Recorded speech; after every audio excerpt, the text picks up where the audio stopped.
તો Surendranagar ST depot નવો બનાવવામાં આવ્યો હતો, પરંતુ થોડા મહિના બાદ જ ડેપોમાં લગાવવામાં આવેલી કાપડની છતો તૂટી ગઈ હતી।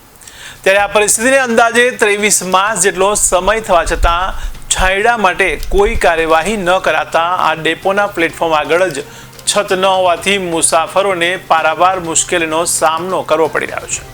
ત્યારે બુધવારે 11 પ્લેટફોર્મ સહિતના સ્થળોએ કાપડયુક્ત છતો નંખાતા મુસાફરોમાં રાહતની લાગણી ફેલાઈ છે।